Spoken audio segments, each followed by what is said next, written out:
I'm excited to talk to you because you have several songs out at the moment, and then you have your album Mere Survival coming here shortly.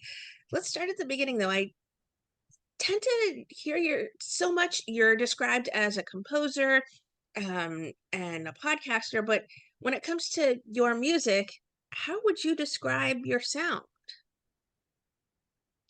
Uh, it's hard to describe it as a particular sound, but because to me it's more related to how I feel when I'm making it, and the sound is almost secondary. But I guess people have described it as psychedelic orchestral pop music. I mean, I'm definitely drawing inspiration from artists that were working in the 60s, back when people could when it was more common to put strings and horns on albums. That was my next question was, who were some of your musical influences when you were growing up?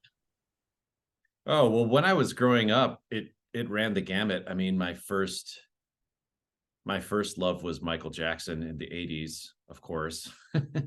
And I still remember for my fourth birthday, I got a tape of Thriller. And my mom told me that Michael himself dropped it off at our house in the suburbs of Milwaukee. I guess he just happened to be passing through. Uh, and she didn't want to wake me up from my nap. So she just collected the tape from him and gave it to me. And I was really upset at the time, but in retrospect, it seems a little creepy.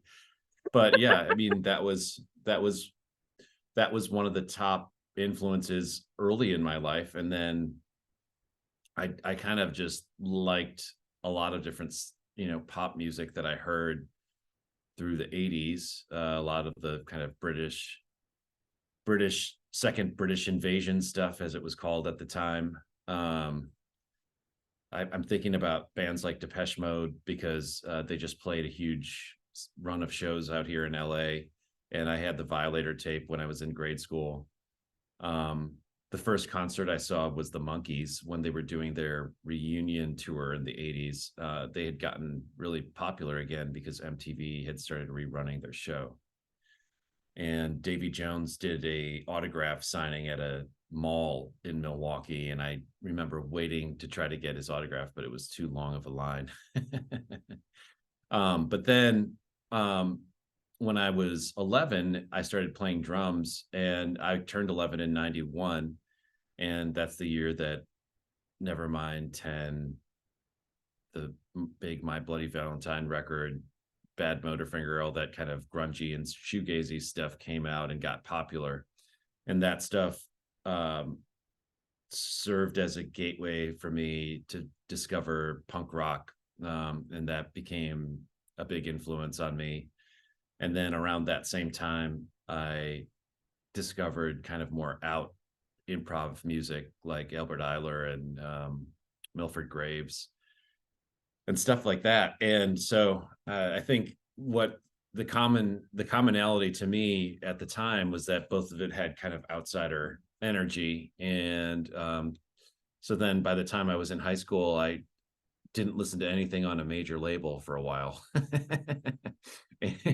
And was listening to just a lot of punk rock stuff and free jazz. And then what else? At the time, I was part of like a punk or DIY scene, and started playing shows when I was about 14, and started traveling around the country and meeting people and playing basement shows and smaller clubs when I was about 17. So then that opened me up to whatever else was happening at the time on that circuit. Um, Is well, that I'm then what rambling. inspired you to become a composer, to truly craft music that sets scenes for other people? No, nothing inspired me to become a composer other than like the confluence of seemingly chance events. um, I was in a couple bands on the East Coast, and then I moved back to the Midwest where I grew up, and some friends were making a film. It needed music, and they asked me and another friend to write some music for it. And at the time, I was, I think, 23, and I was working as a waiter and fixing computers, and I had all these hustles. I was teaching drum lessons, and the place where I was waiting tables was like a chain restaurant at a shopping mall, and they also had a multiplex. And the film that I scored started screening at the mall, and so that seemed like a sign, maybe pointing me in that direction. Um, but I think as someone who grew up as a drummer, composing is a logical next step, because often as a drummer, you're there to help support a song that someone else has written or that you've co-written. And if you're scoring a film, you're helping support a story that someone else is telling and help. And so in both instances, you have to be kind of astute as to the emotional intent, either of the song or of the film. And you kind of have to observe what's going on and fill in the blanks. So it kind of made sense to me, even though I had no idea what I was doing at first, and we kind of just learned as we went. But it didn't seem like that much of a stretch from going from DIY music to DIY film scoring at the time. Well, you have a couple songs out right now, including Waiting. What kind of fan response have you been receiving to that track in particular? Mm, I don't know. People that have heard it, that I've been in contact with, have said nice things, but I don't really feel like I'm connected to a fan response per se right now, because I don't really check that kind of stuff. I post rarely on social media, and I don't like look at the comments on. Well, I guess there is no comment section on DSPs, but I think it also gets posted to YouTube or something. But Something, I don't yes, really, Instagram, all that good stuff. yeah, I don't really look at that kind of stuff. But I don't know. I mean, as far as like response, I'm not saying that I don't care what other people think, like, but I do Sure. have an inner circle of people that I'll share it with, um and I have an inner circle of people that I think about when I'm finishing something. I wonder if this person would like it. I wonder if that person would like it. And Oh, they that's all, a nice. lot of them have kind of disparate uh tastes. So I don't know. From my circle, people seem to like it. Well, I know your album Mere Survival comes out on February 2nd of next year. Let's talk about crafting this album. It features a 30-piece orchestra. Where did that idea come from? Well, I just heard the music with that type of arrangement. Um, it's funny. I'm listening to the 50-hour audiobook of Barbara Streisand's memoir right now, and she's talking about how when she was making her early recordings, she only had 30 musicians rather than 80, which is what she would have now, or 90. And at the time, that seemed like a smaller ensemble, whereas now it's kind of crazy to record with that many people.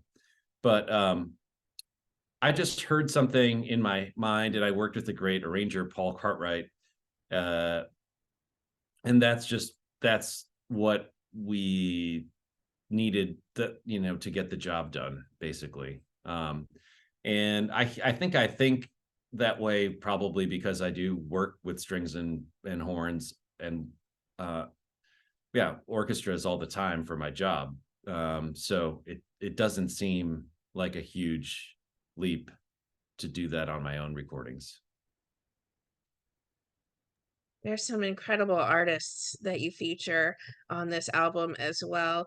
There's guest musicians like, Mary Lattimore, Money Mark, Craig Wedren. How did you compile this list of people you'd like to work with? Are they just friends of yours and you're like, this would be a good fit for this person on this track? Or did you just be like, Yeah. okay, these are songs I want to work, I'd like to work with these people. Let's craft a song around that once you've reached out to them and said, like, hey, let's do something for my album.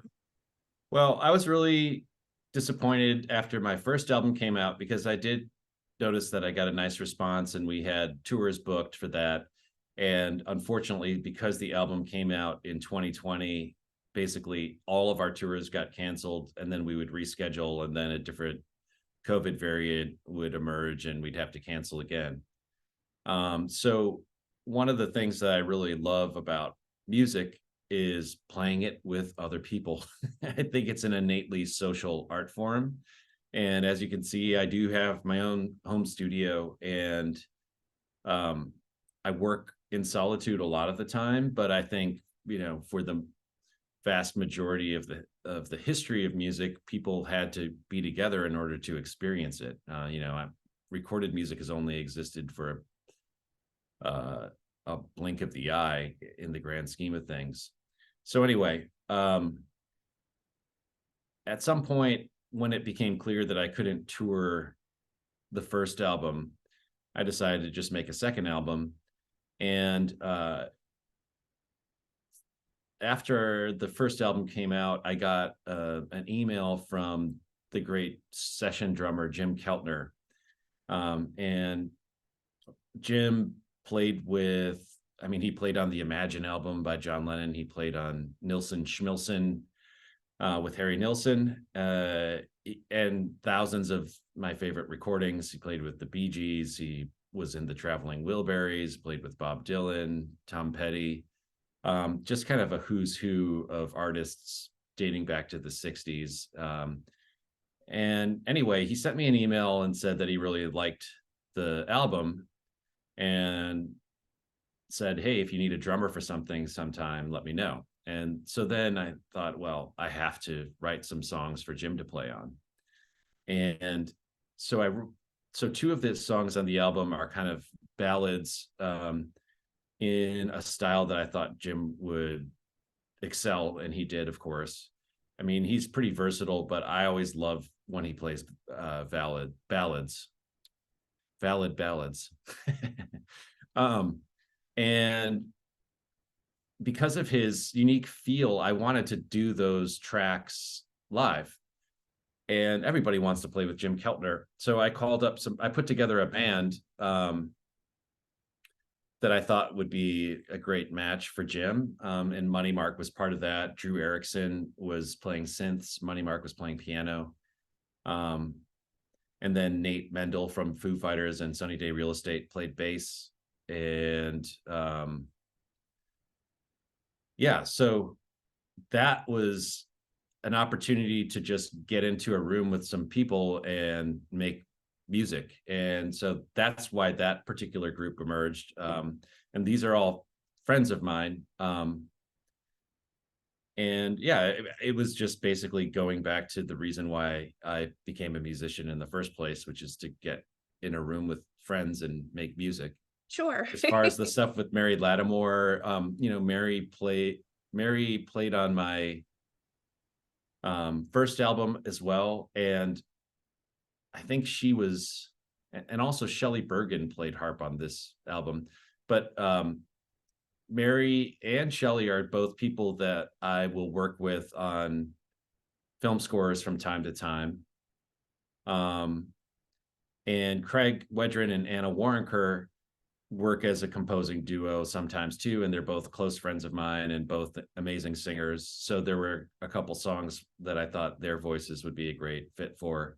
My whole life revolves around music and people, and so fortunately I know a lot of really talented people that I could con into playing on my album. Well, I personally have a couple favorite songs. I like Mere Survival, certainly, and the Elf song. Do you have any personal favorites, tracks that you've worked on, or are they all sort of your babies at this point?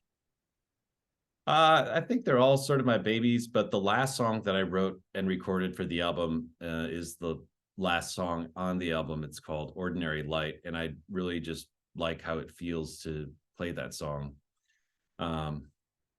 So I don't know if that's my favorite, but currently it's the most fun to play. Is that the song then you're looking forward to fans seeing you perform live? I guess I just want people to I'm just excited to get in front of people again. It's I kind of can like understand. this whole part of my life was something that I got into later in life. I mean, I played in bands for decades as a drummer and never really sang. And I've been composing for film and TV for 20 years, but I only recently started writing and singing my own songs, and it's really fun and really scary. And I had some momentum going, and then poof, the pandemic shut it down. So now I'm just looking forward to getting out there again, feeling lucky that I get to do it. When it does come to your songwriting and there is singing involved, do you sort of come up with a beat that finds you throughout the day and then you find a lyric that you've had or something that comes to you that you'll add to it? How does your songwriting process work, or does it differ every time? Mm, I usually hear melody first, but sometimes I will use tricks that I've learned are successful for me as a composer uh, to write songs. So, for example, the song "Back to Blood" did start with a drum beat, and that was just deliberate because I thought, okay, well, let's try writing a song starting from the drum beat up. And sometimes if you just kind of put parameters in place, what it does is it narrows down the infinite options that can sometimes overwhelm you. And um, if you just kind of create these little thought experiments to get you started, sometimes you can get the momentum going that you need to forget that you're writing a song, which is usually the best way to do it when you can kind of escape your conscious mind and work on a subconscious level. Then how hands-on are you when it comes to the production side of the music you make? Is it fully you, or do you work with these people as we talked about to sort of craft the ultimate final product? Well, I'm pretty hands-on with the production, and I co-produced this album with my friend Mary Timony, who also played guitar and sang on it. Um, but yeah, I mean, I'm pretty comfortable with production, and I think that therefore I'm comfortable letting go when I put it in the hands of geniuses like folks like Dave Fridman who mixed the album.